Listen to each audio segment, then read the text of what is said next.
there were some red flags along the way. This woman that I ended up chatting with, she mentioned she was a nomad. She told me that she was in crypto, and I was like, I'm a nomad in crypto. Let's hang out. So we get together, and it pretty quickly is apparent that she's not that nomadic, and she doesn't really know a whole lot about crypto. But my blinders are on. Yeah. I'm in an inertia, kind of moving towards this destiny that I'm in, Yeah. which is that I needed to learn something that evening. And I Wow. was given this drug called scopolamine. On the streets, it's called burundanga. If blown in your face as a powder, it causes you to become like this zombie where you're very suggestive, because this drug, usually they don't try to kill you, but they can accidentally overdose you by giving you too much of the drug. And the fact that I was out for so long, over 20 hours. What's up, ladies and gentlemen? Welcome to the TruthSeekah podcast. I'm your host, TruthSeekah. Excited to be with you for another episode. Today, my guest is Andreas Schabelman. I know I butchered it, brother. Can you correct it? No, you did good. It's either Andres, or sometimes I help people out with Andres. But Andres. yeah, and my last name is Schabelman. Where are you from? So I grew up in New Orleans, but my parents are from Argentina, hence the Spanish name. Nice. So, what years in New Orleans, and are you there now? Yeah, no, I was born in 1984, and I stayed there until the end of high school. I graduated high school, I believe, 2002. And then, my wings had to fly. I had to leave the South and check out some other parts of the world and the country. And I'm currently in Miami, but I've been all over the place. I lived in LA, in Berlin, in Austin, in San Francisco, in Mexico. I really have gotten around quite a lot. Nice. Yeah, I was born in Homa in 1984. So right No there, way. New Orleans. Yeah, in that That's so area. cool. 1984, January, Capricorn. So Oh, I'm a Gemini. let's June. let's start there because, like, you know, New Orleans is different, right? It Just is. that. I mean, the whole area. I mean, you can go deep into the swamps. I actually lived on the Bayou Gosh, and you know, the culture, the air, the atmosphere. There's something different about that area. Did you, have you, like, being able to travel? Have you noticed that there's a difference with growing up in New Orleans? Oh, yeah. I mean, I don't think I realized how special that place was until I left. And then since then, I've noticed that, I've got a lot of identities I could pull from. There's the Latin, the Jewish, the Southern, the blah, blah, whatever the hell you want to talk. Yeah, there's so many identities I pick and choose from, but I come Yeah. back to the thing that impacts me the most, as like in terms of who I am, is having grown up in New Orleans. Yeah. And it's just sort of this, like, the joie de vivre, the living large. Sometimes we have problems setting boundaries for ourselves because we like to say yes to things.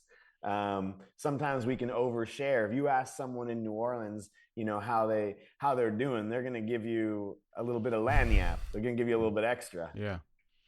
I like that. Did you ever go to the Audubon Zoo? I did go to the Audubon Zoo.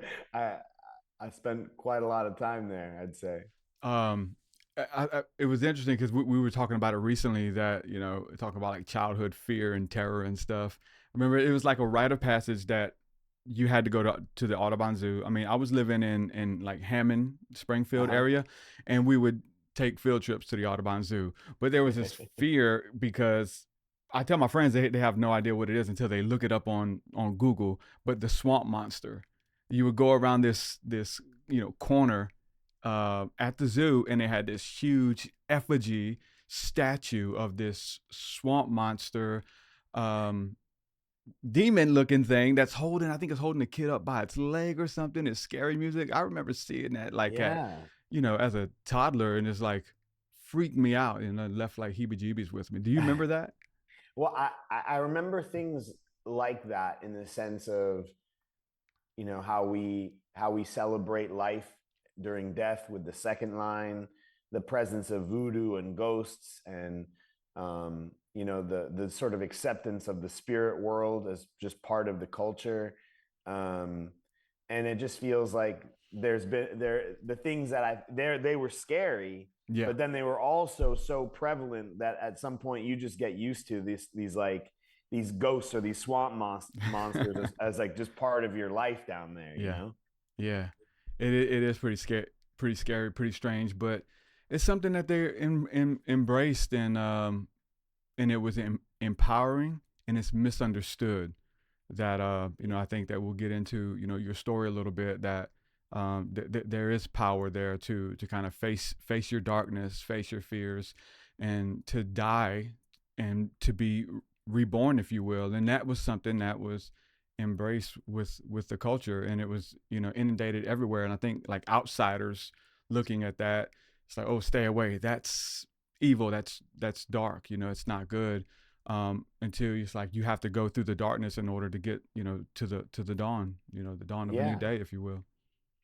Yeah, I mean, like, I'm sure we'll get into it, but maybe this is just the right Let's opportunity do to, it. which is that, like, think about how much energy goes to dealing with the ultimate fear of death and that uncertain certainty of how it's going to happen, when it's going to happen, but the fact that we know it's going to happen. So many of us, and I think particularly men, have a really hard time dealing with the fact that we're going to die. And so much of our life energy goes into trying to kind of control our environment to not have to deal with that reality. And I think a lot about how, well, what happens on the other side of that acceptance? What gets opened up? What becomes alive when we accept the reality of death? And it can be scary for people, but I think having grown up where we grew up, I think there's a way in which it's made to be a little bit easier. Yeah. And I think it's a thing where it's really hard to have the conversation unless you've been through it. It's like, for those who understand, nothing has to be explained, right? So it's like, oh yeah, I know exactly what you're talking about. But for an outsider, they're like, oh God, that's dark. We're supposed to be in the Yeah. light. But there's this world that is which is created to where both sides complement each other, right? Because you would look at the Catholic influence that's in Louisiana, and it's everywhere. The iconography, the light, the life, but also the the dark, the death. But it also, they complement one another. You don't have resurrection unless you have death, right? Yeah. I've started to look at things less in terms of the binary light and dark Yeah. or death and life, and sort of being aware that when I'm in a certain state, let's say I'm in the state of, let's say I'm feeling connected to death in some way, or something comes up in my experience that reminds me of it. When I'm in that place, I'm also very much closely related to life and vice versa. So it's like there's a continuum where being connected to one allows you to be connected to the other. And I think a lot about that in terms of conflict. Yeah. Like if I'm in a place of anger at someone, it actually means that I'm on some sort of spectrum of love. So I'm Right. not that far away from getting to the place of unity. Yeah. It's an And I, opportunity at the very least, if you'll lean into it, right? To see that new aspect of love that comes through adversity. absolutely. And so these are some great context and topics that we're getting into quick. You have found a way to share these through your new book, your novel, this fiction book that you wrote called Captain's Way. Captain's And Wanted. Yeah. yeah, I'm sorry, yeah, Captain's Wanted. So that it takes all of these like really deep concepts and shares it in the someone else's story, so it's like easier to talk about. But some of it seemed to be a bit personal for you, getting to know you and reading up on you, that Yeah. you've had some experiences that seem to be translated through another person's story. Do you want to talk about that whole thing? Yeah. Yeah. I wrote the book in second person and to be a novel because one of the things, if not the biggest thing that I think that I bring to this world is an awareness of how we as humans often give away our power to others. Um, and I wanted to not be another like talking head or a influencer where people would leave their own Mm. experience and sort of look to a narrator Yeah. for their answers. I wanted to put people in the position of their own discovery, to sort of try to encourage or inspire folks to find the way for them to be the captain of their own ship. Hence, captains wanted. Um, but yeah, I definitely have my own life experiences somewhat in there. Some have been definitely changed, um, but I wanted it to be as much as possible something that the reader could, step right into and imagine themselves being their own guide. And so where was the like the inspiration for the title to come from? Again, you're talking about having people to be the captain to steer to man their own ship. Is that where it comes from, or is there like a more personal meaning to you? Yeah, yeah, yeah. In 2010, one of my best friends died from a terminal brain cancer. He was one of my best friends in college. His name was Aaron Pinsky. And Aaron had such a unique sense of humor. And really, I think at the age of 26, he was taken from us, in such a horrible way. And I had moved up to Boston to be around him for the last 4 months of his life. I was not necessarily there all the time. He had a girlfriend, and his mom were sort of taking care of him full time. And I would kind of come in and out and just sort of come with a lot of love and care. And, anyway, towards the end, I wasn't actually physically there, but the last words that he said, with his mom and his girlfriend around, were, "I am the captain of this ship." Mm. And so those words have just sort of been marinating in my mind for the past, couple of years. And in reflecting on my own journey to find my own discernment, to kind of tease out all the ways in which I give away my own power, I have reinterpreted those words of "I am the captain of this ship" to then, come into fruition in this book of Captains Wanted. Like, hey, we want you. We need you to step into the captainship. Yeah. Are you going to do it? And here's maybe a blueprint on perhaps how you do it. Mm. There's um, so many analogies, parallels of this idea of manning the ship, and there's rules and regulations, and there's different laws that govern the ship. Um, the maritime admiralty law is the thing. Some really deep, but there are different laws that govern the seas that versus that govern the land, the laws of the land and laws of the seas. And I'll look into some of these religious words because it's woven throughout there, and the word fellowship, two Mm. fellows coming together in a ship and manning a ship together, and it was usually something that wasn't done alone, that you had to have help. And it seems like, your connection with your friend, that he's, you know, inspiring, speaking from beyond to, encourage you, that his words had weight and value that's helping you man the ship that you're navigating, if you will. Yeah. Yeah. And I think more and more I I lean into this group of, um, fellowship, as you talk about, in terms of there are ways in which we can't get to be the captains of our own ship without others in our lives. But for me, for so long, I was on this journey to kind of find my own power within myself, separate from others. And I think the new sort of like aspect of my own captainhood Yeah. is developing the way in which I can not just hold on to my own power, but share it in a group or community setting, and to learn from others and to have the reflection of humanity and the collective then teach me about myself and grow in my own, um, my own way. Yeah. Yeah, that's. I mean, I'm there. I'm there.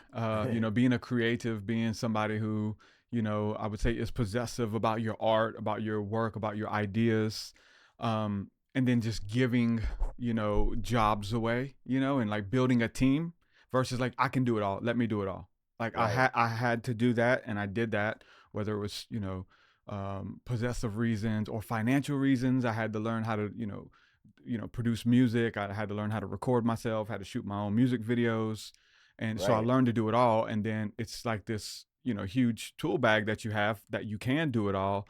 But then eventually, when it's time to travel, sail the seven seas, if you will, you have to do it by yourself, and there's not enough hours in the day. Totally. So, like learning to outsource, learning to build a team, say, hey, you do this really well. I'm gonna give this, piece of me, my ideas, my thoughts, my life's work.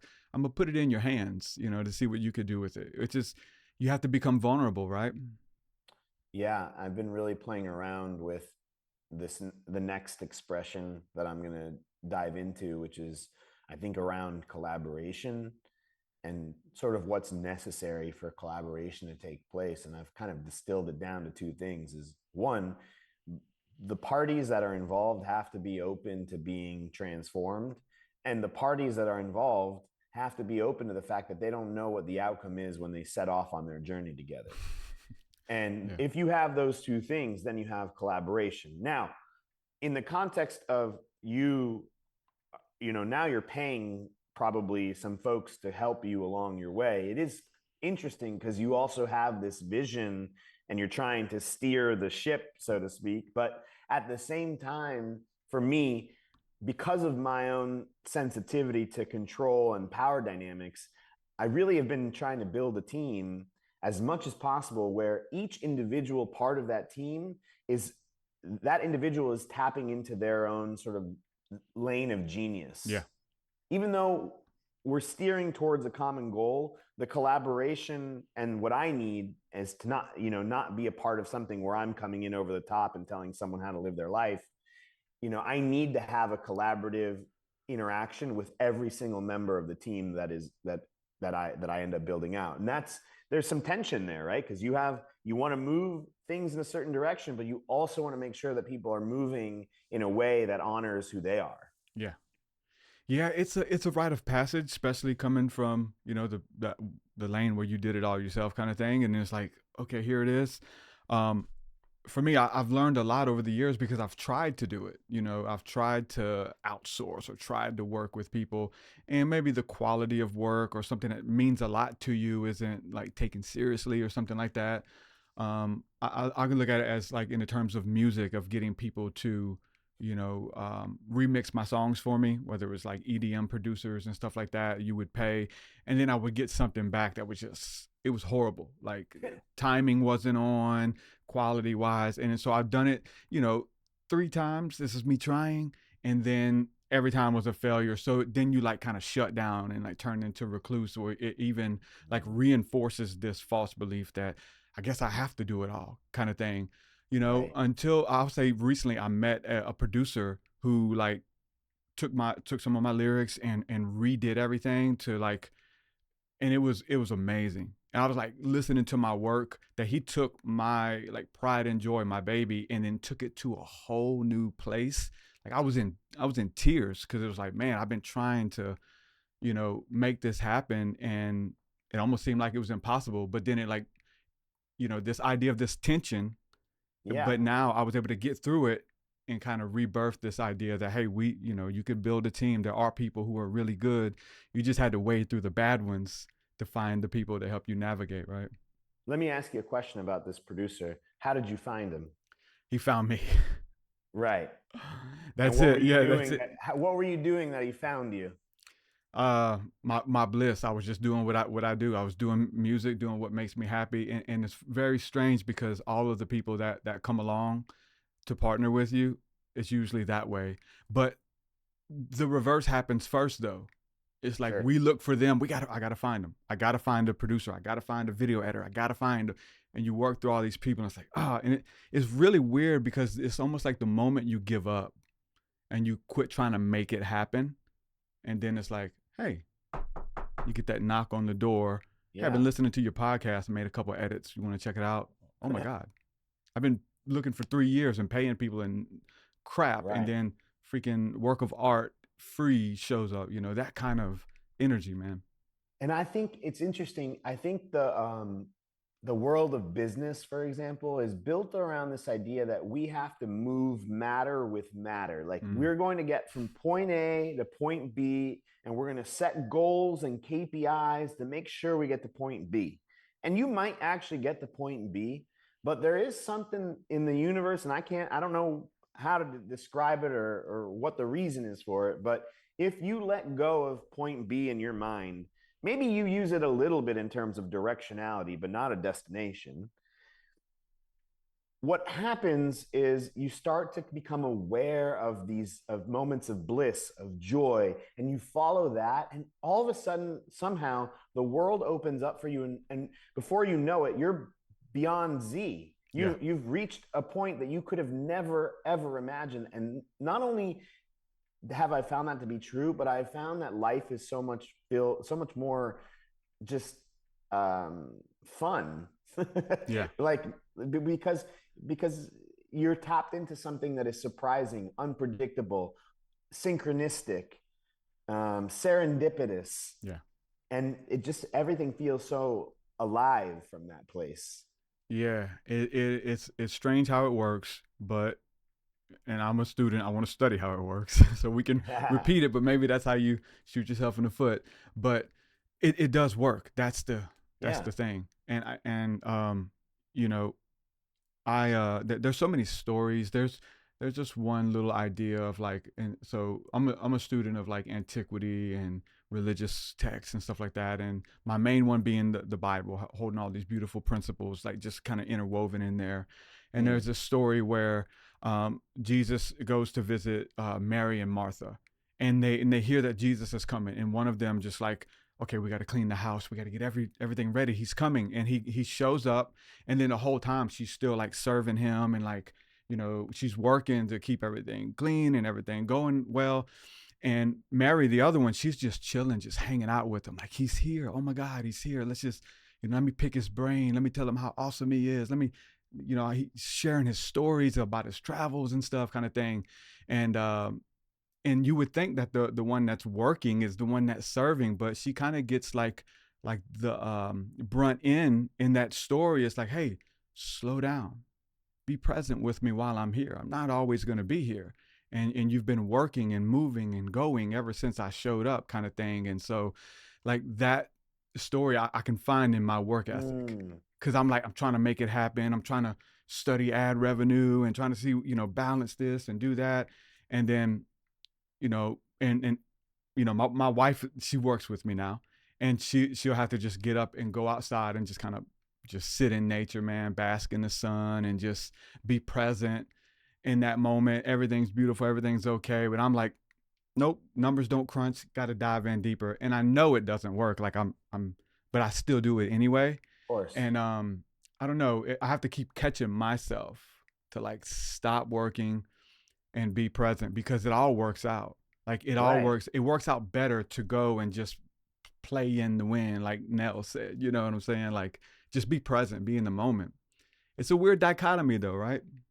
It is. It is. And like, I actually am not that religious, but I do consider myself quite spiritual. And I do feel that the connection that I feel to spirit is it's much stronger when I am in a place of where energy can like flow through me. And oftentimes when I'm in the place of resistance, when I'm trying to serve someone as opposed to being an instrument to something or to the present moment, for Mm-hmm. example, I know those two energies within me, and one has the ability for energy to flow much more with flow inside of me, and the other one feels like the atoms inside of me are kind of stuck and kind of moving slower.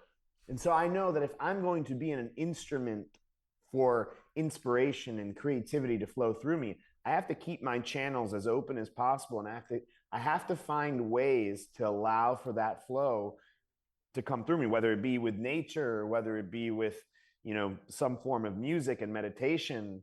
or body movement, Yeah. I know that I have to take care of myself to maintain those channels open. Yeah. I think it goes back to the the ship analogy as well, especially when you mention being like tapped into spirit. Because spirit in the scriptures in antiquity is the same word for breath or the same word for wind. It's also wind. So it's really this getting good at positioning yourself for this free flow of energy that's there for everybody. As long as you can position yourself like the sails on the ship, that it doesn't have to work. It just has to position itself just a little bit different in order to Right. catch that wind, catch that breeze, and get to its destination. Yeah. It's interesting because one thing that I'm working through right now, I'm also becoming a trainer in a group therapy program called Core Energetics, or Radical Aliveness is the name. And we talk a lot about the difference between moving from mask to lower self to higher self.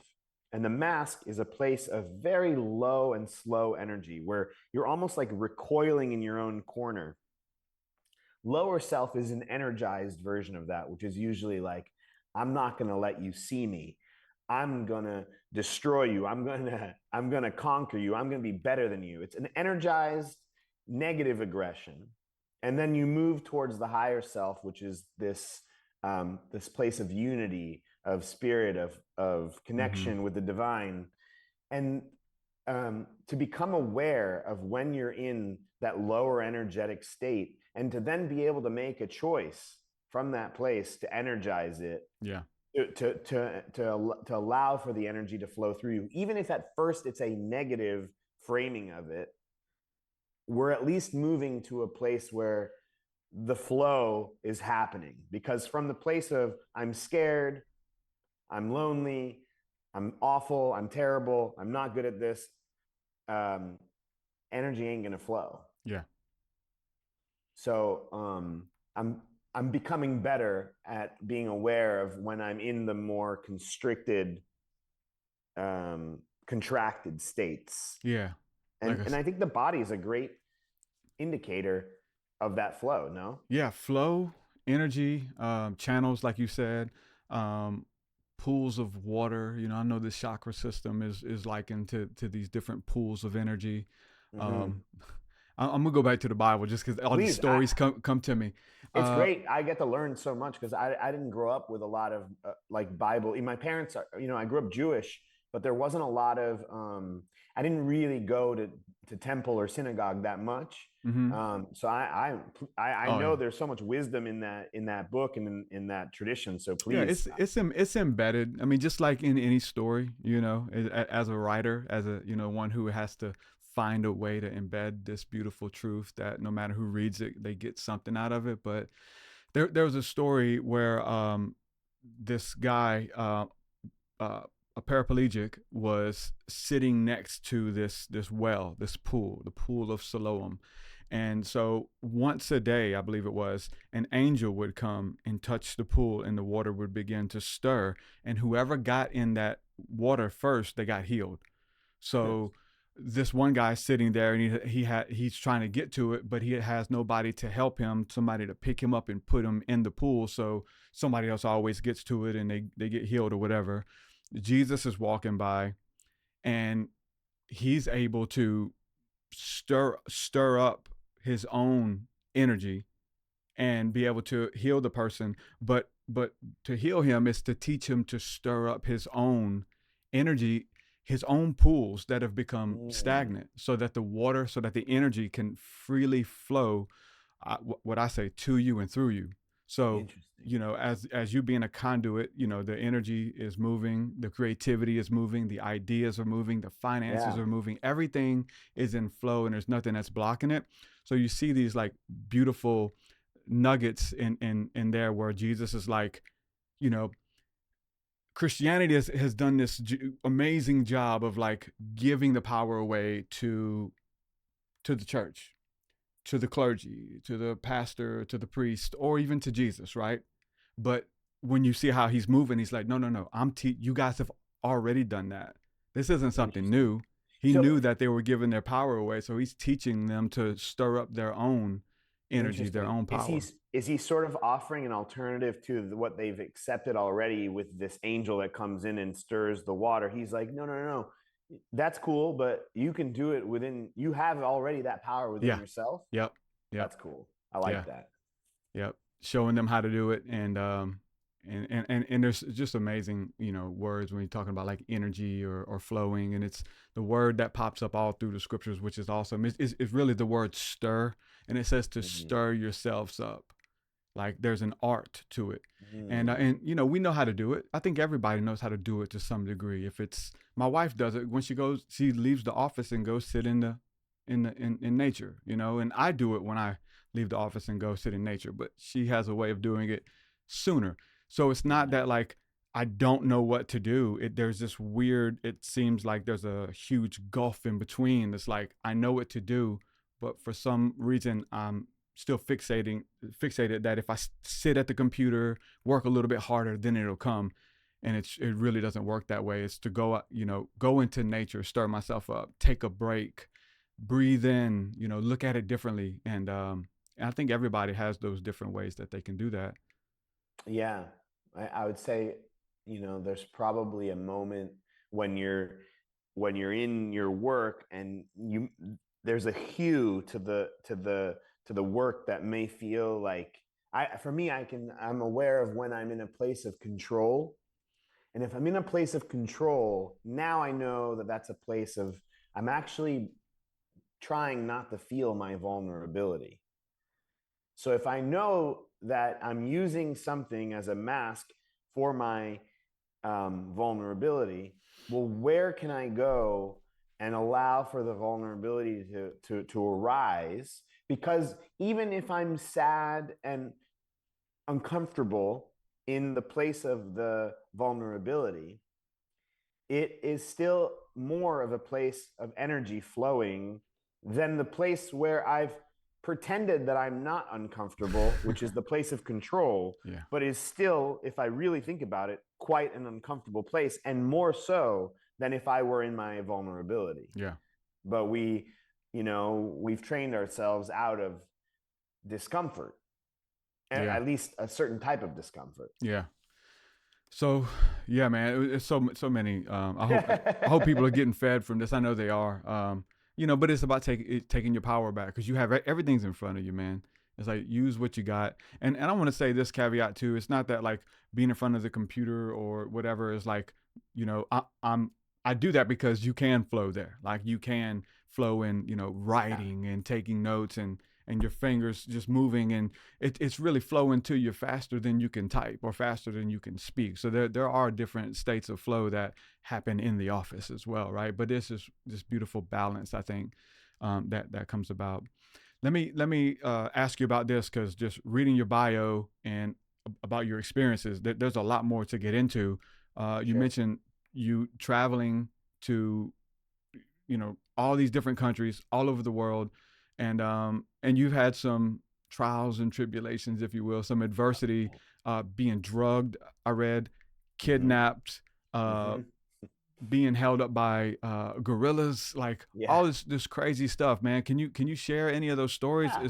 especially the drug story? Like what Sure, sure, happened, man? sure. Where were you? Yeah, I was drugged and robbed in Bogota, Colombia in January of 2022.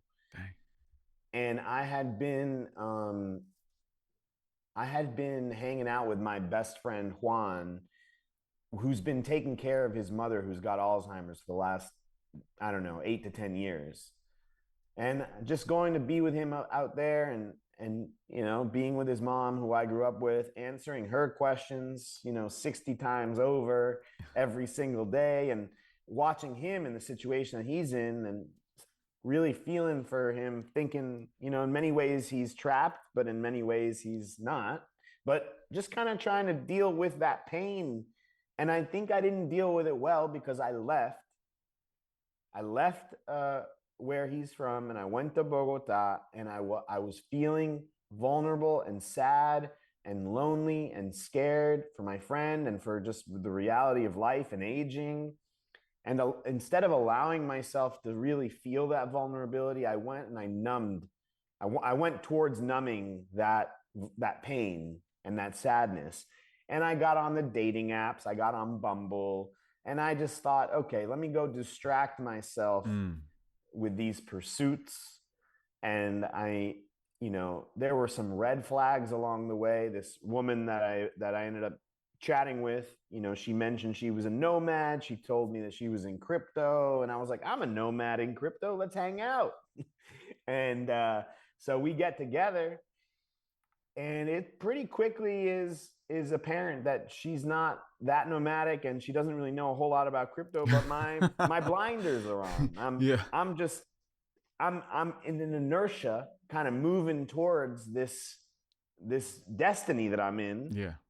which is that I needed to learn something that evening. And basically, I don't remember anything between 10 p.m. and 6 p.m. the next day. And I Wow. was given this drug called scopolamine, or on the scopolamine, and on the streets it's called burundanga, and it's actually a plant medicine that, if blown in your face as a powder, or I think for me it might have been given to me in a drink, I don't know. It causes you to become like this zombie where you're very suggestive to, let's say they were like, hey, what are your crypto passwords? Can let us into your Coinbase wallet? And that is in fact what I did. And I gave away Wow. um, a lot of money, and I don't remember a thing. And honestly, I woke up. I quickly realized that, well, my phone was gone. Some other things were very clearly missing. I knew that I had been robbed. I knew that my crypto had been taken in a way almost immediately. But I found out pretty shortly after that I got lucky, because this drug, usually they don't try to kill you, but they can accidentally overdose you by giving you too much of the drug. And the fact that I was out for so long, over 20 hours, is a sign that they almost overdosed me. Yeah. And there has been not 1 minute that has passed that I've ever thought. There's not been any sort of feeling that I regret, or that I feel bad about having lost the money. I just feel so grateful to be Yeah. alive. And it started a journey for me to really kind of uncover, this thing that we were talking about around feeling our feelings, allowing the feelings to come through, not turning to compulsion. Yeah. Um, and simultaneously, I think at that time I had over identified with money. I was thinking, oh, I have all this money and this must mean something. And in reality, like, it was so apparent that it didn't matter. All that really mattered was that that I was alive, and that I had a blueprint for how to move forward in my life, and what I needed to do: take care of my body, be aware of my emotions, um, consistently check in with myself, have a body practice to allow for some of the stuck energy to move, Yeah.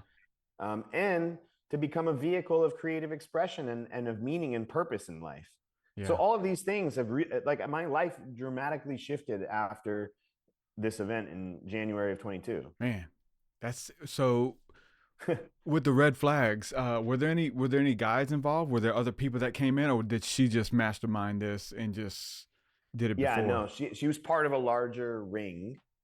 Um, and I don't know too much about it, Yeah. because the hotel's cameras, obviously magically stopped working in that moment. Mm. And Wow. Yeah. I've been to some of those hotels. Oh it my was the God. W Hotel in Bogota. It wasn't even like a shady hotel. Oh my God. I learned. But Yeah, we had a beautiful experience. My family, we trying to save a few dollars going to.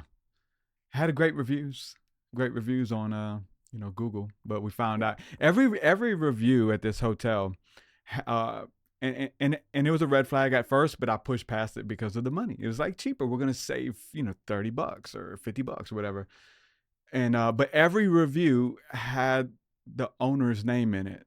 Mr. Charlie is an amazing man. Oh, Mr. Right. Charlie, he's runs a great business. Oh yeah, we stayed here. It was so great. But Mr. Charlie, like all of these different comments or reviews, 5-star reviews, talking about Mr. Charlie Right. at the like whatever, hotel, and had the best ratings. And those ratings were clientele that were using rooms, Oh, as long as they left good reviews. I'm And sure. because I'm thinking like how many hotels have I stayed at where I met the owner, so much so that I got to leave a review about how awesome he is.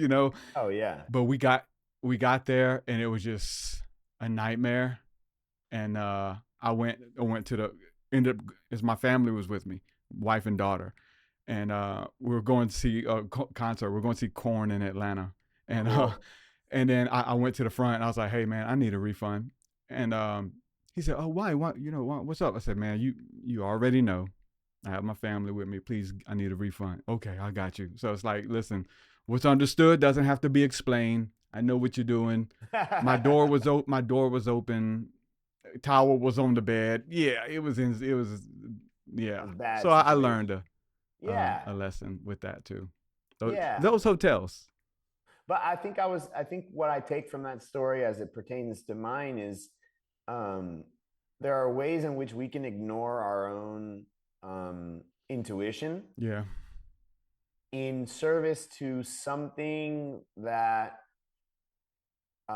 maybe we've even used as a source of pride. Like in your case, you're like, hey, I'm gonna save money. I know how to do that. Yeah. And then you kind of convince yourself that it's gonna be okay, and like, man, you save money, but then the reality hits, and you're like, no, it's not always like rainbows and butterflies Yeah. out there. And for me, I had taken a lot of pride on. I'm someone who always like makes the best out of a terrible For situation, and sure. or like there's always positive. There's going to be a lesson here to learn, and there certainly was. Yeah. But I think I kept going with the night, even though the red flags were there, Mm. because I truly had like belief in humanity that it was going to be good. Yeah. But there was a way in which, and I still think humanity as a whole is. Um, I just was kind of like, I had my blinders on to those negative aspects of the realities out there, which are these discrepancies in opportunity. And I saw the actions of this woman and the criminal gang that she was a part of as being a function of there are aspects of our humanity that are quite desperate, so desperate that they're willing to put at risk the lives of others in order to service their own needs. Yeah. And I was on. Yeah, mine was doing the same thing Right. for $30. Yeah, more lives of my family. But yeah, that's interesting to think about for you. Like, well, just not for you, but just wisdom in general. Of like, I could just assume, like, they're just on these apps looking for tourists, like Yeah. lonely white guys, and it's like, oh, just scroll until you see, a tourist who don't know where he's at, who don't, and he's just at a hotel, like easy targets kind of thing. Yeah. And I think, so much of my life is about travel. Like I should know better, Yeah. but the reality is there was an inertia that night that was leading me to this moment. And I have to say, I've never been more productive in my life since then. I've never taken care of my body so much since then. Um, I've never been so committed to my goals and dreams since then. Um, my identification and stress around money and what it means is totally shifted. Um, so all that is to say is there were lessons I needed to learn that night, and there were lessons in a similar realm in different parts of my life that had been expressed in lighter, less violent ways. But it's almost as if like the universe was like, hey, you got to listen. Hey, you got to listen. Hey, you better start listening, dude. Yeah. Like, if not, things get progressively worse or something. Mm-hmm. And so I really took this one where I feel like I could have died. I took it seriously, and Yeah, I'm proud of myself for that because I yeah, think so many other times in my life I didn't listen, yeah. and I think I did this time. Yeah, it's a big one, you know. So it's a blessing, Yeah, to bring up the Bible again. yeah, There's a verse. It's a cool verse to like always look at those situations this way. A lot of people quote it, but it's like what the enemy meant for harm, God will in turn use for your good. So it's like this thing was designed to take you out to harm you, but in the end, it made you stronger because you didn't die. You sure, made it through. So in the end, it was a lesson that literally had a price tag on it that you learned for sure. that that not everybody makes it out of. Let's just be, so now there's a level of gratitude that's tangible for you, that you are Hmm. alive, that you need to think and be aware of your settings and you know these ways that say God, the universe Yeah, works.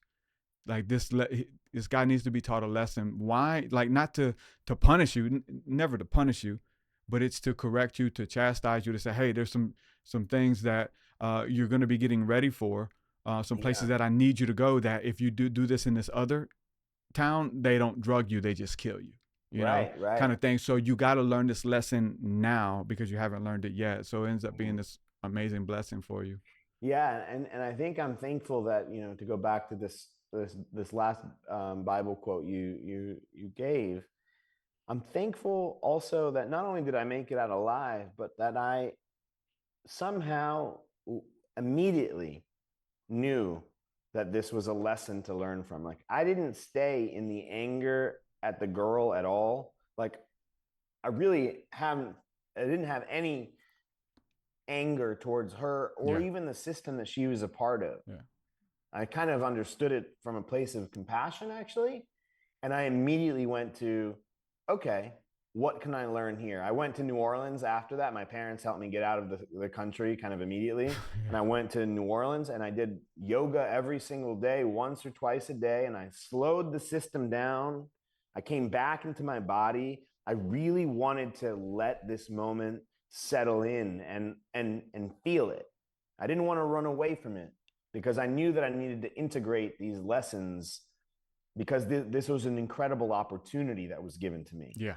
And I am thankful that my upbringing or whatever Yeah. led me to see this as an opportunity and it didn't break me. Mm.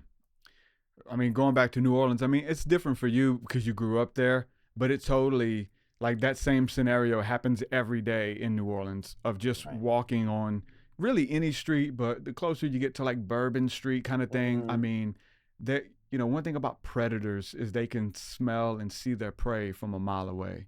Like they can see a gullible tourist, if you will. yeah. And we went recently to Bourbon Street. Just we haven't been in years. We went to a concert at the Sanger. We went to Mm, see Hai Lung, this amazing like Nordic Viking, uh, amazing music. But anyway, while we were down there, we went to Bourbon Street and walking down it, and it was like I don't really have any business here anymore. Like this is kind of I'm not I've been here before, and just to see something different and the freak show, if you will. But it's like everybody trying to sell you something, everybody trying to get you in their club or pull you down the alley to sell you something, and so many there's so many snares and traps along the way that people mm. who um, aren't like on guard or um, who haven't been through that kind of thing or a little bit have had a little bit too much to drink. It happens every day, man.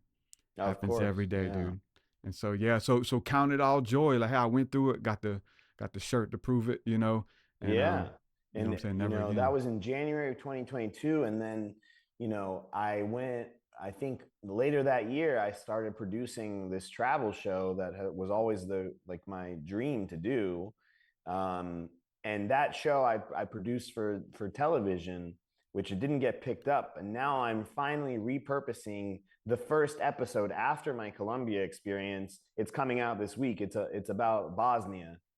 And and yeah, it's kind of interesting from a timing perspective to come around full circle because I've released 5 other episodes since then, but this is the first one after my Colombia experience, that like was my a turning point, because it was like, hey, no, now I'm going to focus on creating the life from my heart, from my expression. And so this Bosnia episode that comes out this week, really I'm excited about, because it's like it holds such a special place in my heart, because it was the indication that I was okay, that I hadn't been broken, that I still wanted to tell stories about human connection around the world, and that I was more committed than ever to putting my heart out into the world. Yeah. Um, and that felt like it was like this moment of like, hey, I'm okay.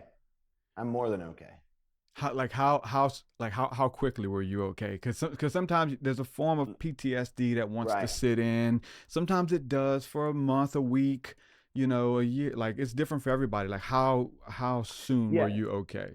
I would say, that month that I went home and I did yoga every day, I was still waking up or getting like heart palpitations right around the same time that the drugging had happened. Like, there was something Mm, that somatically my body yeah. was experiencing, and that happened for about a month and change, and then I think, I did different kinds of therapy. I did I think it's called EFT, EMDR. I did. Okay. Yeah. Yeah. Um, Yeah. I yeah. did. I did. EFT tapping is I did another tapping therapy. as Yeah. well. I just did different things to kind of like try to not get the trauma to Yeah. kind of embed itself in my psyche in some Mm-hmm. sort of way. Like I Yeah. wanted to bring it out. Yeah. And I think yoga was a really big part of that too. Like I wanted to go through it. And I went through it really intensely that month. And I cried in my mom's arms. I think I was 38 at the time. And I remember just like really needing my mom again. And, I allowed myself to feel all the feels and go through it. And then I got back to work. I think about a month and a half later, I was like, okay. And that work wasn't like, let me sit down on my computer and like do things physically. It was sort of like an opening that occurred. And I went to a birthday party of a friend, and I was just talking openly about my dream. And the director of the Bosnia program, Azra, she was there listening to me. And a couple months later, she's in Bosnia and she calls me and she's like, I think I figured it out. Can you be on a plane to Bosnia in a week? I have the production company ready to go. And I was like, yeah, Yeah. let's go. Heck yeah. So, like, there's a way in which the flow, I let myself go through it deeply, Yeah. It's and I cool, had to. man.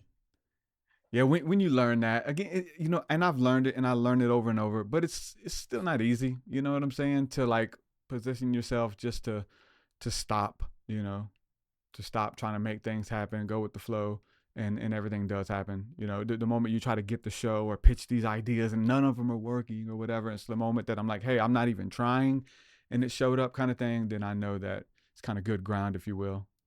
Yeah. And that's kind of the irony a little bit of the book, to bring it back for a second, is like, when you think a lot about being a captain of a ship, you do think about all these things you have to physically do to make it happen, to drive and to, and steer the ship. But in reality, the book isn't a linear process of becoming your own captain. And along the way, there are these real, clues as to the fact that actually you're not in control. Like, and that inspiration and nature and God and the universe and, whatever it is, there's something else that's happening, that Yeah. all you really have to do to captain is get to a place where you can listen.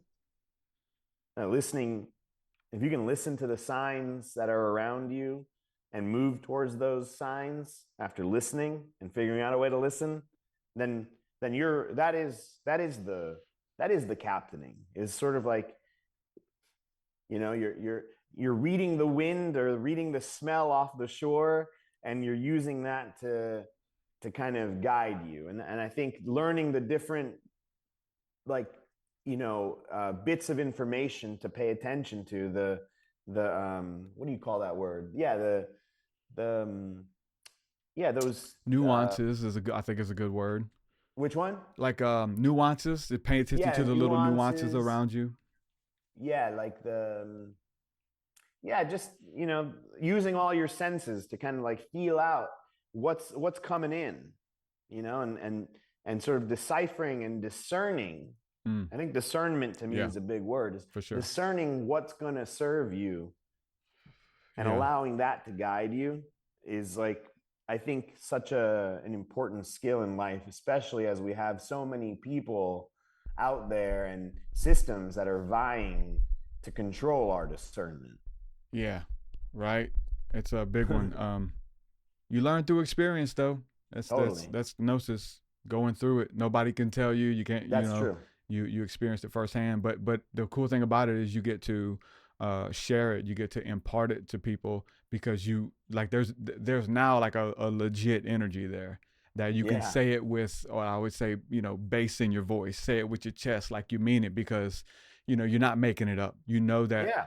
that this is a sequence of events that many people have fallen into before you and after, but along the way on your journey, if you have any say so, you have the ability now to share this wisdom and help people not go down that same you know destructive path, if you will.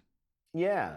And I think like another thing that I've learned is like it doesn't really even matter what I say, kind of like what you were saying just now. It's like what I'm transmitting something through this book or even through my words right now, that yeah, the words that are coming out of my mouth do matter, but the connection that I have to what I've learned and what is true to me, and what is true to me, is what will have resonance with someone else. So maybe they'll have the strength or the ability to navigate some turmoil in their life, but not necessarily in the way that I did it. But maybe there's some way in which we can be an instrument of truth for others. Yeah, Um, you know? it is your truth for sure, and it is a truth, Yeah.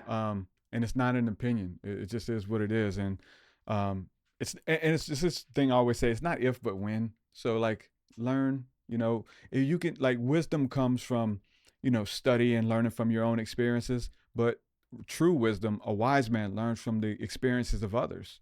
Like I can watch your life and see what came of it and know like yeah I probably shouldn't do that. And not everybody does it. Let's just be straight. And many of us learn the Hard. hard way. It just is what it is. But when we can do it, it definitely can save us some time and some money in your case, all of our cases, because for some reason, money's always Oh, it's connect. It's true. the love of money is the root of all evil, get yourself into trouble because you're like, I could save a few shekels, Right. or I can make a few shekels or something. Right. Right. Yeah. So, talking about the energy, talking about, breakthrough kind of thing. What is your experience with plant medicine? Yeah. And like when and where on the journey did this come into your life? Mm. I would say my experience probably started, oh man, it's really hard to think about when, but maybe like a little bit over 10 years ago. Okay. Wow. Eventually, I think I even got myself on a path where I was somehow, without me knowing it, becoming an apprentice in in a in an ayahuasca tradition. I was helping the shaman out and found myself organizing his trips and sitting up there with him as he would sing the songs. I was kind of in a holding space capacity, but I was kind of like growing in my capacity to hold space. But again, I was not aware of what I was doing. I mean, I was aware, but I wasn't like specifically on some path to become a shaman or Yeah. anything. But anyway, at some point, I just realized that actually that life wasn't for me, from the place of having it be my 100% like commitment. It's such a Mm-hmm. deep For commitment, and I have sure. such deep respect who commit themselves to plant medicine. For But sure. for me, it was like, mm, let me use this as a tool to then bring it back to earth in a way, because that's my job. I think my gifts, I think, are somewhere between the spiritual and the earth, with Yeah. definitely one foot very well planted on this plane. And I wanted to like pass those gifts along in this plane of interaction. So I steered away from like the becoming a leader in that space. And I have just taken those experiences as um, moments where I get to feel a truth without having necessarily I haven't gotten the full 100% awareness, or like I haven't fully integrated into my life from an embodied place. but I get to go and have an experience that lets me see a future and feel a future that if I go and I work on it in my present moment, I have the confidence that I'm going to get there. Yeah. And I can give you examples if you Yeah, for want. sure. Like, I just want to touch on this just Yeah, briefly, like the idea of, of becoming a shaman. But because that word means different things to different people. Some people associate it with just one tradition or something like that. But for me, like, and for the word shaman, it means it's someone who's able to go into another realm that you cannot see and bring something tangible back, bring mm, information, bring experience, bring a story back, bring wisdom back from traveling into another realm, whether that be, you're a sleep shaman, you do it, there's many different ways to do it versus like, yeah, that is solely for for ayahuasca kind of thing. But I find that even people who have never even touched plant medicines, for that matter, who are able to go into deep into the realms of their imagination, into the abyss of their mind, and be able to bring something back, are definitely, tiptoeing in the realm of that of a shaman. yeah. I mean, I don't really need to use that term. I know why it is loaded. I think I come, for example, from a long line of medicine, like Western medicine Yeah. doctors in my family, and I never allowed myself to see myself as a healer because I Mm-hmm. didn't go into medicine. Right. And over the years, I've seen how I have different gifts that can be of service to others, and I don't have to do anything special, truly, except express from my heart and my truth. Be you, authentic. Yeah. Yeah, exactly, and that is more than sufficient. How But did it you look? has, How yeah. did Go you ahead. find that out though? Like, because you're singing my song. Like, how did you find it out? Like, because it's very similar. I'm gonna say that. Yeah. Did you know that, or did the medicine have to like kind of whisper that No, to you? I don't think it came from my work necessarily only with plant medicines. I think it comes from um, I'm aware when my words have resonance with others. Mm-hmm. It's like there's a moment in a conversation or a moment in being witnessed where I'm aware that there's something about my essence that is resonating with someone else. Yeah. There's presence, there's the yeah, there's like an It's an awareness energy. that there's an energy there. Yeah. And I like those moments because they make me feel like I'm of service. And the more that I really like thought about when those moments would arise, they didn't come from this place of me trying to be of service. They came from times when I was just in my truth and Yeah. in my body, and just speaking from that place that was embodied, and or acting from that place that was embodied, and then in and of itself that became of service to others. Mm. So all I really want to do in my life is to stay as connected as I possibly can to the energy of being grounded in my embodiment, in my body, in my truth, and then just trust that that is more than enough to be of service to myself and to others. Yeah. That's awesome. Um, and I could see that in my life for sure. It took um, a night with psilocybin, like one of my first experiences in New Orleans at a float tank center. I had a friend of mine who owned NOLA float tanks at the time, and he let us spend the night at the float tank, and we gave him some mushrooms, and Wow. we just had this beautiful like come to God moment kind of thing, and this was you know and we had been to see a Reiki practitioner like when we touched down in New Orleans first, and it was just beautiful energy. So we went straight there, did the Reiki session, and then went to the float tank, did the float tank, Whoa. mushrooms, and it was just this. I felt like I got to look at my life through the lens of of God, of a higher perspective that Mm, was able to see the future that you want to bring in, like you said, and then how to do it. But my rational and carnal mind was kind of like trying to talk this energy, God, angels, whatever, like it comes in that the medicine out of it.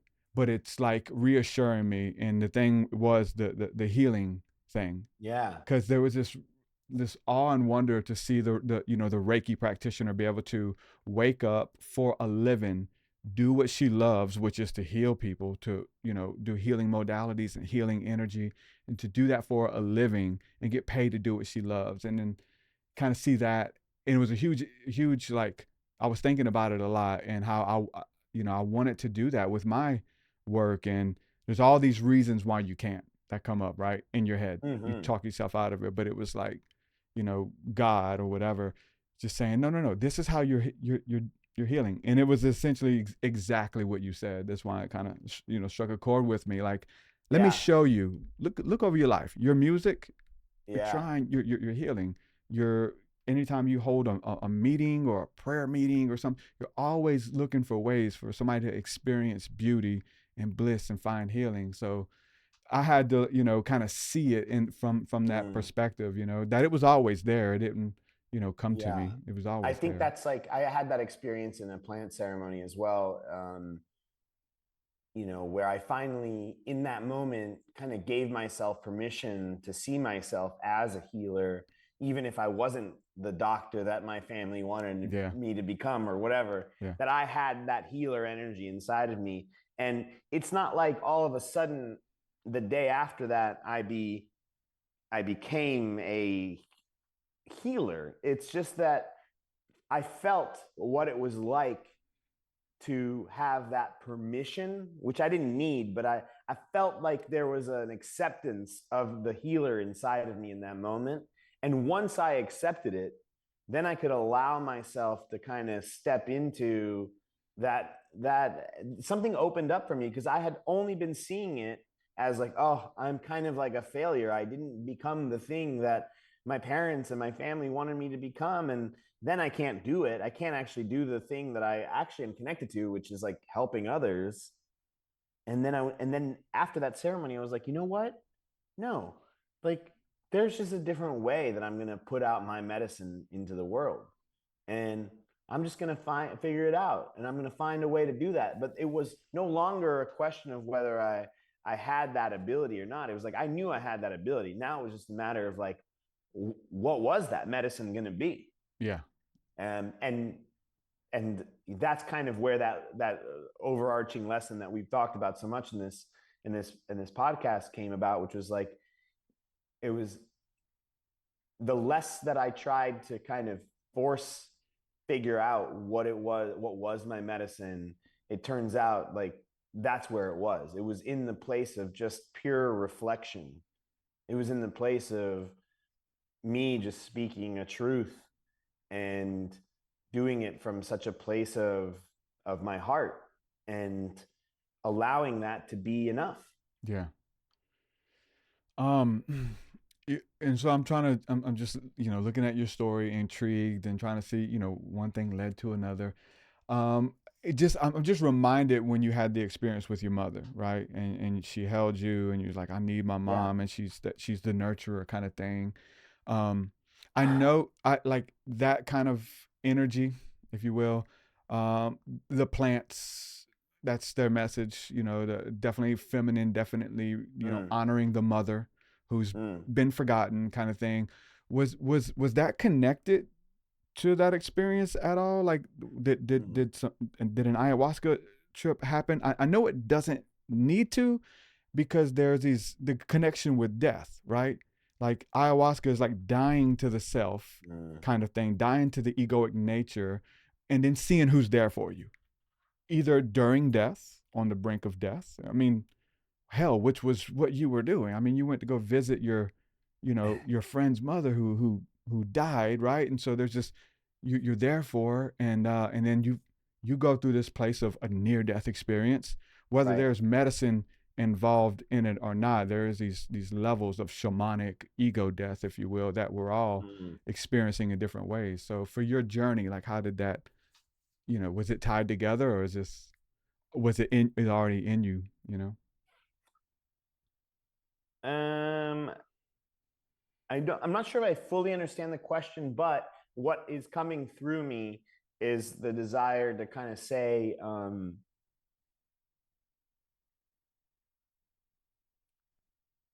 having gone and participated in a lot of plant ceremonies and realized, specific to that ceremony, that oftentimes the ceremony occurs once you decide to be in it, as opposed to when you've actually taken the medicine.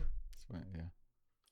That more and more, the decision to be present in my life is a decision to be in a state of ceremony, which is to say, you know, before, when I had made a decision to go into an ayahuasca ceremony, once I had made that decision, the conversations that I'd had after that decision was made somehow got woven into the actual ceremony. So if I now make the decision to be in ceremony at all times, which is how I feel, then your presence in my life, this conversation, any conversation that I have with a Uber driver, a homeless person, a professor, or a random person walking their dog, it doesn't matter. That it's all a ceremony. Yeah. And all I have to do is be in the energy of my truth, so that I can then serve others and be in a state of reception, so that I can have these different ceremonial moments of life become woven with each other and a part of something greater that I'm a part of.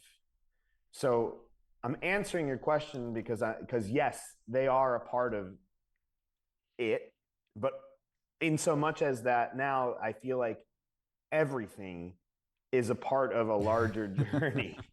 Yeah. Yeah. Yeah, for sure. So yeah.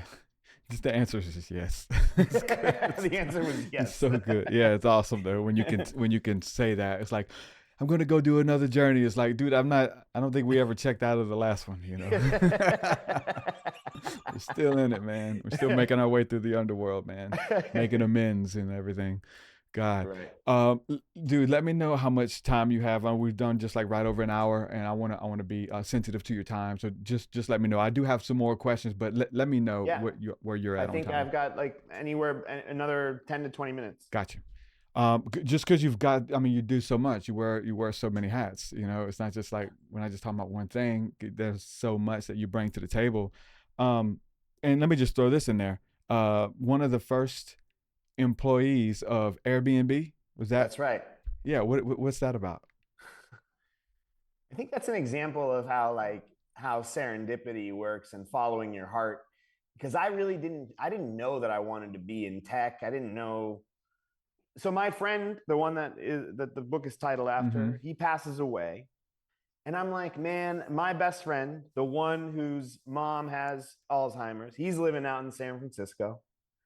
And I'm like, I tunnel vision go after a job in San Francisco just so I could go be with my friend Juan, given that I had just lost my other best friend. So I go and I hang out. I go and I get a job at Google because I'm like, okay, no one will ever think that I am off the path. Okay. If I get this fancy job, which by the way is essentially the beginning of the book, is a job interview at Google. It's not mentioned, it's not stated that it's Google, but it's Google. It's my job interview and the energy of the job interview and how I thought it was going to solve everything in my life if I just got this one job and I could just shut off my parents, value system, and I could just give myself some time if I just got this job at Google and I could go be with Juan. So I did that. And about 8 months into my time at Google, this woman from my time after I'd graduated from a fancy grad degree, I tried to be a travel show host on TV back in 2009. And I had moved to LA. I failed. I didn't believe in myself, whatever. Anyway, the whole Pinsky thing happens. I then moved to San Francisco. And then this woman from my time of pursuing something from my heart reaches out and she's like, hey, I'm in San Francisco. Let's hang out. And she was one of the first 5 employees at Airbnb. Her name is Venetia. And she reached out to me because she knew me from my time of pursuing my dreams. And then and then I'm already in San Francisco. I don't like the job that I have at Google, but now I get to meet these amazing people that are working for this no-name company, and I didn't know anything about tech or investors or equity or anything like that. All I knew is that this woman knows me from my time of pursuing my dreams. All of these people that she has in her life that are the early Airbnb employees are quirky. They love human connection. And so I was like, all I want to do is hang out with them. So I just kept making myself be present in their world. And all of a sudden, I eventually got a job there as one of the first 30 employees. But it came not from me trying to do, or to, make more, or it really was about alignment, Yeah. and it flowing from a place of me having tried to pursue a dream back before. Yeah. Wow. And so there was an investment that came as well. So your employee, was you able to Yeah, invest it? so you get equity Okay. in businesses. They don't Nice. pay you as much, but you get like a percentage of the business. Nice. Yeah. And if that, usually those numbers don't ever pan out because the numbers are, it's very unlikely that a business will succeed. But I just again got really lucky, and eventually that turned into a decent amount of money. But it didn't come from a place of me like setting out to try to make all that money. Yeah. Although interestingly, it was like the very thing that was preventing me from fully stepping into me as the travel show host back in the day. It's like, oh, I need to go make some money and like calm my own survival mode anxiety down, so that Yeah. then I can return back to the creative expression, which is exactly what I've done. Yeah. Wow. Um, let me ask you about this. So, with the book, because there's like Yeah. all of these things that you're doing, and then you write a book. Um, we're talking about healing so much, healing Mm-hmm. energy, healing work, following your bliss, your desires, and knowing that that gives you this beautiful healing refreshment, if you will, to create. Um, and then you know, so the healing comes out through everything you do, right? And now you're writing a book, and so the book is here.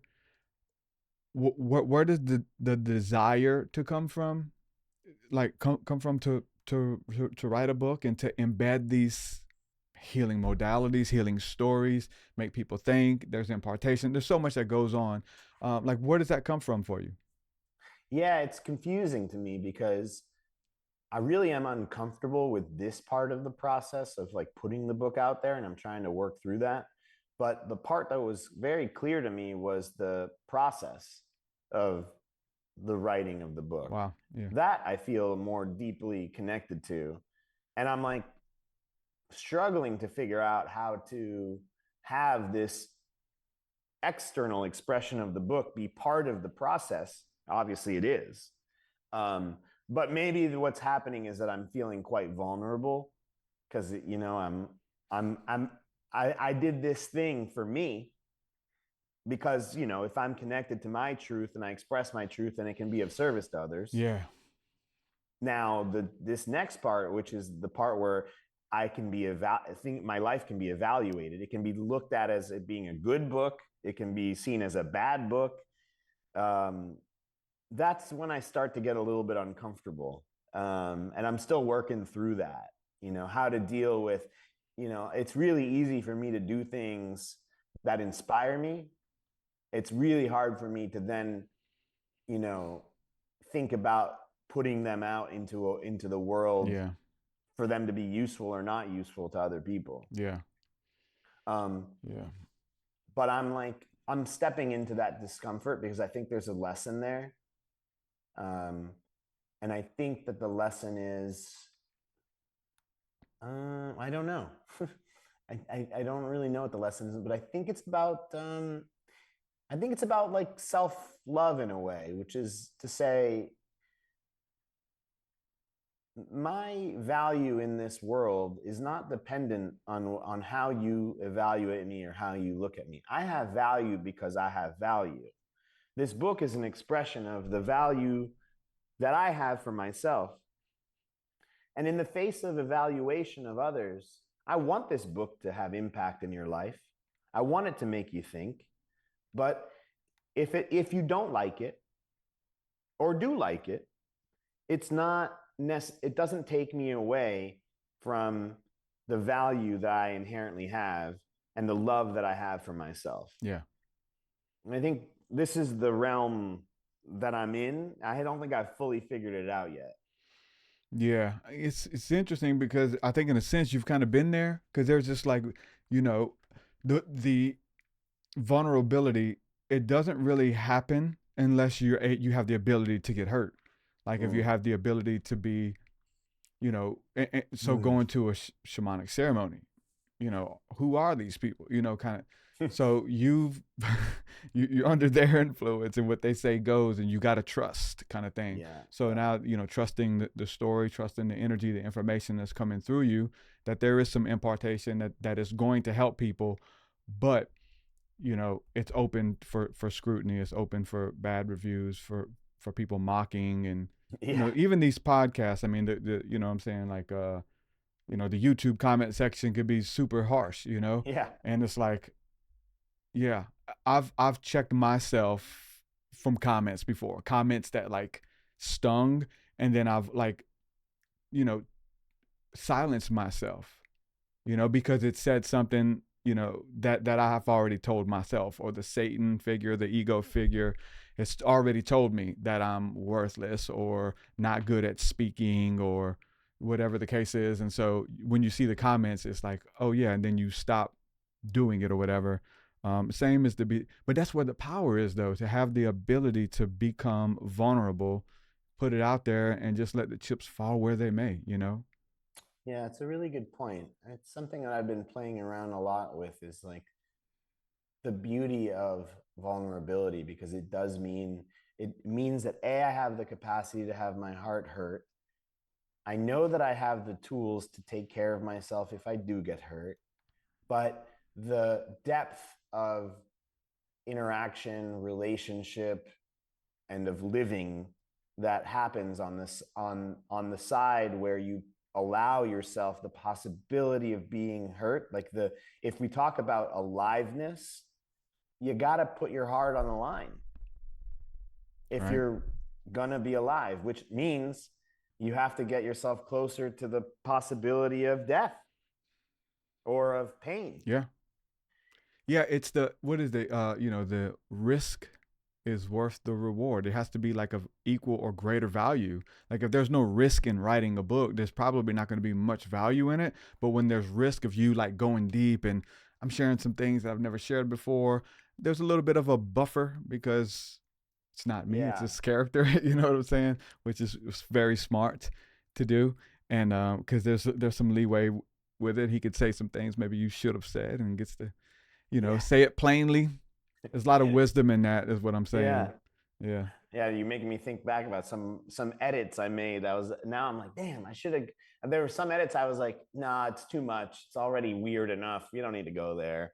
And now I'm like, nah, I should have gone full weird. I should have gone even weirder. So are you I mean, you're a student of the mysteries, of the realms of the imagination of, Uh-huh. and how they present themselves to you, which most of the time, every time, is through story. It's through, whether it's your story and you seeing your family and seeing your journey and that kind of thing.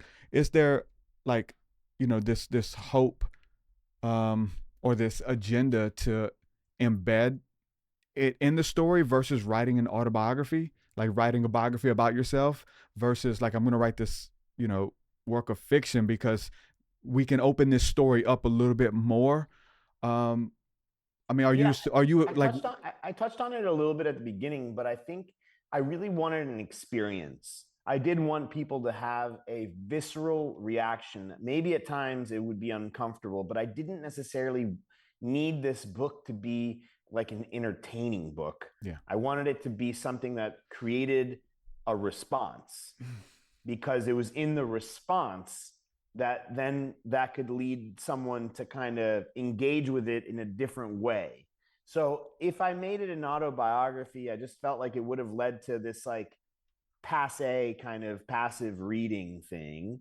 And, you know, I purposely included really things that are different than most books. Like the fact that it's written in second person is probably annoying, but like I was aware that it would be annoying and uncomfortable as a tool to kind of shake people a little bit into potentially, hopefully, really engaging with this from an experiential perspective, so that then on the other side, there could be some sort of shift. I didn't intend, this book is maybe not really intended to be a book. It's like an experience. I can see it. Again, Yeah. I don't know if I accomplish it, but that was the intent behind it. Yeah, if that's the intent, it's embedded in there, and I can totally see. It's almost like I'm getting the impression like what is the line from Hamilton or whatever? It's like who gets to decide who lives and dies and who tells your story. So in this weird sense of like your story, this story being told, there's like three barriers here for you. There's like, Yeah. okay, I'm telling this story through this character, Yeah. but he's not telling the story. Somebody Right. else is telling his story, which is telling my story, which is pretty Yeah. I mean, intense, man. I come back to the original intent, which is I never want to be a source. I want to inspire people, but I never want to be um, a way in which others lose touch with their own source of power. So anything that I do, I want to do it in a way that maintains the relationship that people have with themselves rather than give me any extra power or any sort of hierarchical like positioning of he knows something more than me. That's not my claim.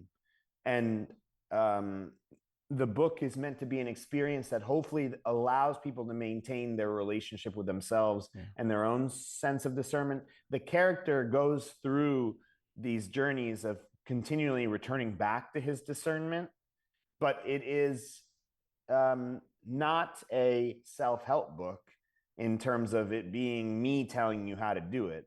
Here are some ways this character kind of is doing it, but ultimately, like, your discernment is your discernment.